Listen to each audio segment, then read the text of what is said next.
తాకట్టులో ఉన్న బంగారాన్ని విడిపించి ఆ రోజు ఆన్లైన్ ధరకే కొంటుంది కొమ్మూరి గోల్డ్. నమస్తే, వెల్కమ్ టు సుమన్ టీవీ. నేను పద్మిని. ప్రస్తుతం మనతో పాటు chartered accountant and social analyst CA Nagarjuna Reddy గారు మనతో పాటు ఉన్నారు. మాట్లాడదాం. సార్ నమస్తే. సార్ నమస్తే అమ్మా పద్మిని. సార్, బంగారానికి సంబంధించి అసలు ఎన్ని వీడియోలు చేసినా, ఎన్నిసార్లు ఎంతమంది అనలిస్టులు మాట్లాడినా ఇంకా ఈ ప్రశ్న అడుగుతూనే ఉంటారు, బంగారం రేటు తగ్గుతుందా? ఒక్కోసారి ఎప్పుడైనా అత్యుత్సాహంతో ఎవరైనా ₹1,00,000 వచ్చేస్తుంది, ఇంకా తగ్గిపోతుంది అని అంటే దానికి వేలల్లో వ్యూస్ వస్తూ ఉంటాయి. ఒక అనలిస్ట్గా చెప్పండి, వాట్ ఈజ్ రియాలిటీ? అసలు నిజంగానే బంగారానికి సంబంధించి అది ఇంతలాగా పడిపోయే పరిస్థితి ఉంటుందా? అలా బంగారం రేటు పడిపోతే మరి ఎకానమీ ఏమవుతుంది అనే లాజిక్ కూడా ఒకసారి మనం మాట్లాడుకోవాలి. అసలు బంగారం మీద what is your analysis sir? Point number 1, బంగారం రేటు పెరగడమో తగ్గడం అనేటువంటిది మీ చేతుల్లో నా చేతుల్లో లేదు, మర్చిపోండి దాని గురించి. పాయింట్ నెంబర్ 2, ఇది మాఫియాల చేతుల్లో మాత్రమే ఉంటుంది. పాయింట్ నెంబర్ 3, వాళ్ళు ఎంతమంది ఉంటారు? తిప్పి కొట్టి 10 మంది కంటే ఎక్కువ ఉండరు. ప్రపంచాన్ని శాసిస్తున్నారు. దీని కాన్సన్ట్రేషన్ అంతా కూడాను లండన్లో, దుబాయ్లో మాత్రమే ఉంటుంది. రేట్లు అనేటువంటిది అక్కడ ఉండేటువంటి వాళ్ళే డిసైడ్ చేస్తారు. అది మీ చేతుల్లో నా చేతుల్లో లేదు. దాన్ని ఎట్లా ప్రపంచం మొత్తం ఆమోదిస్తోంది? వాళ్ళు డిసైడ్ చేయడం ఏంటి? వాళ్ళు ఇష్టం అండి, వాళ్ళు అలాగే చేస్తారు. వాళ్ళ చేతిలో పెట్టుకున్నారు, వాళ్ళు అలాగే చేస్తారు. మీరు గట్టిగా కనుక ఏమన్నా కనుక మాట్లాడగలరా అంటే మాట్లాడలేరు. నిజంగానే కనుక మీరు కనుక మాట్లాడారు అనేసి అంటే మటుకు మీ మెడకాయ మీద తలకాయ ఉండదు, అంత దూరం పెడతారు. పెద్ద మాఫియాలు అనమాట. ఈ మధ్య బంగారం రేటు అదే పనిగా ఎందుకు పెరిగింది అనేసి అంటే వాళ్ళు చేసిన పనే. వార్ ఏమి ఇంపాక్ట్ చూపించట్లేదా? వారికి సంబంధించిన ఇంపాక్ట్ ఏం ఉండదమ్మా, ఏదో పనికి మన రీజన్స్ అని చెప్తుంటారు కదా. అసలు జరిగిన వ్యవహారం ఏంటంటే 2018వ సంవత్సరం నుంచి కొన్ని బ్యాంక్స్ వాళ్ళు, ఈ డ్రగ్ మాఫియాలు వీళ్ళందరూ కలిసి చేసేటువంటి పని. వీళ్ళు ఏం చేశారంటే 2018 నుంచి బంగారం కొంటా పోయారు. ఉదాహరణకు సామాన్య మానవుడికి అర్థమయ్యేటట్టు కనుక చెప్పాలంటేనమ్మా పద్మిని, 1 గ్రాము బంగారం అనుకో. 1 గ్రాము బంగారం 100 రూపాయలు, రూపాయలో చెప్తా. 1 గ్రాము బంగారం 100 రూపాయలు ఉన్నప్పుడు వాళ్ళు కొనుక్కుంటూ పోయారు. అది ఏమైంది? 500కి వచ్చింది. ఇంకా చాలేరా బాబు, మనకి ప్రాఫిట్ బాగానే వచ్చింది కదా అని అమ్మేయడం మొదలుపెట్టారు. ఈ అమ్మేయడం అనేది ఎప్పుడు మొదలుపెట్టారు? ఒక 5-6 నెలల కింద మొదలుపెట్టారు. అప్పుడు ఏమైంది? మీకు వచ్చేసింది బోల్డ్ అంత బంగారం. బోలెడంత బంగారం మార్కెట్లోకి వచ్చేసింది. మార్కెట్లోకి వచ్చేసినప్పుడు నార్మల్గా ఏం కావాలి? రేటు తగ్గాలి. అవును, సప్లై బోల్డ్ తగ్గలేదుగా, రేట్ పెరిగింది. ఎందుకు పెరిగింది? బంగారం అనేటువంటిది రోజుకు ఒక 100 టన్నులు ప్రపంచవ్యాప్తంగా తయారవుతుందా అంటే కాదు. అంత బంగారం లేదు. వీళ్ళు చేసినటువంటి మ్యానిపులేషనే. వాళ్ళకి రావాల్సిన లాభం వచ్చింది కాబట్టి అమ్ముకుంటా పోయారు. నార్మల్గా మార్కెట్లో బంగారం ఎక్కువైంది కాబట్టి రేటు తగ్గాలి, కానీ తగ్గకుండా కూడా వాళ్ళే చూశారు. అందుకని వాళ్ళ మాఫియాలు అంటారు. రెండు కూడాను వాళ్ళ చేతుల్లోనే ఉంటాయి. వాళ్ళతోటి మీకు నాకు ఎందుకమ్మా కంపారిజన్?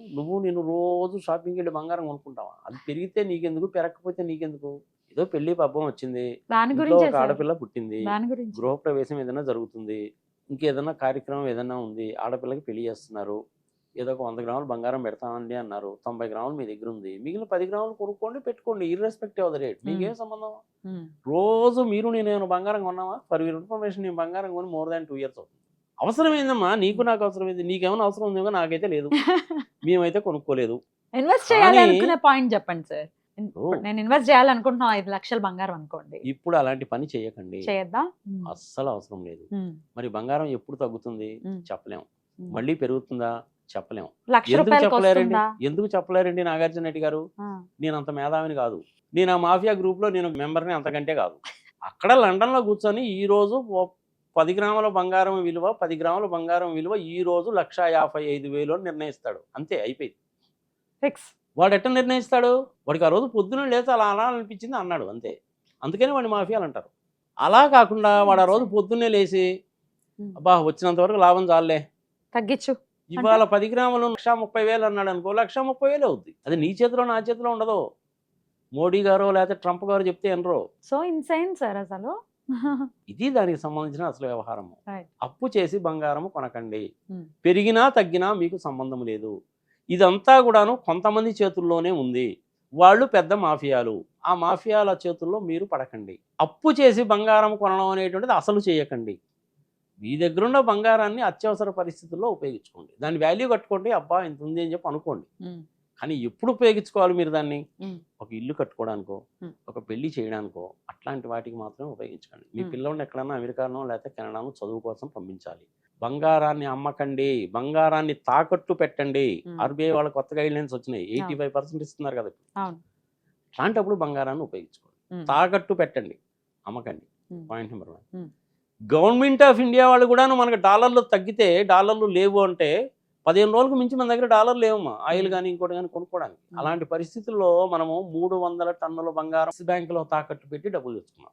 పివి నరసింహారావు గారు వచ్చిన తర్వాత తీసుకొచ్చినటువంటి గ్లోబలైజేషన్ ప్రాసెస్లో, సరళీకృత విధానాల్లో మనకు బాగా ఫారిన్ కరెన్సీ వచ్చేసింది. ఉమ్, ఈరోజు మనకి ఇండియాలో ఫారిన్ కరెన్సీ అంటే $700 బిలియన్ ఫారిన్ కరెన్సీ ఉంది. ఫారిన్ కరెన్సీ అంటే అందులో డాలర్స్ ఉంటాయి, పౌండ్స్ ఉంటాయి, యూరోస్ ఉంటాయి, బాండ్స్ ఉంటాయి, అమెరికన్ ట్రెజరీ వాళ్ళ బాండ్స్ ఉంటాయి, బంగారం ఉంటుంది, వజ్రాలు కూడా ఉంటాయి అందులో. ఓకే. ఇవన్నీ వాటిని కలిపి utilize ఫారిన్ రిజర్వ్స్ చేస్తాం. అంటారు. ఓకే. మనం భయపడాల్సిన పనే లేదు. ఏ భారతీయుడు కూడాను ఫారిన్ రిజర్వ్స్ గురించి ఆలోచించాల్సిన పనే లేదు. ఉమ్, బంగారాన్ని మీరు ఆ విధంగా ఉపయోగించుకోండి. ఉమ్. దయచేసి బంగారంతో మీరు గ్యాంబ్లింగ్ చేయకండి, మీరు నష్టపోతారు. Okay. షేర్ మార్కెట్తో గ్యాంబ్లింగ్ చేయకండి, నష్టపోతారు. Yes sir. అయితే బంగారం ఎటువంటి పరిస్థితుల్లో అమ్మద్దు అమ్మద్దు. అని చెప్తున్నారు. ఉంది బంగారం, దాన్ని అలా ఉంచుకోవటమే. అంతే. ఇప్పుడు కొంతమంది ఏం చేస్తారంటే ఇది పాత నెక్లెస్, ఇప్పుడు మా లాంటి వాళ్ళు కొత్త నెక్లెస్ ఏదైనా చేయించుకోవాలంటే పాతది ఇచ్చేసి కొత్తది తీసుకోవడం ఇట్లాంటిది చేస్తారు సార్. ఇది కూడా వద్దంటారా? ఇది ఒక పెద్ద పిచ్చి. పిచ్చే. 5 సార్లు కనుక మీరు పాత వస్తువుని కొత్త బంగారం కింద మారిస్తే దాని వాల్యూ 0 అయిపోతుంది. 0.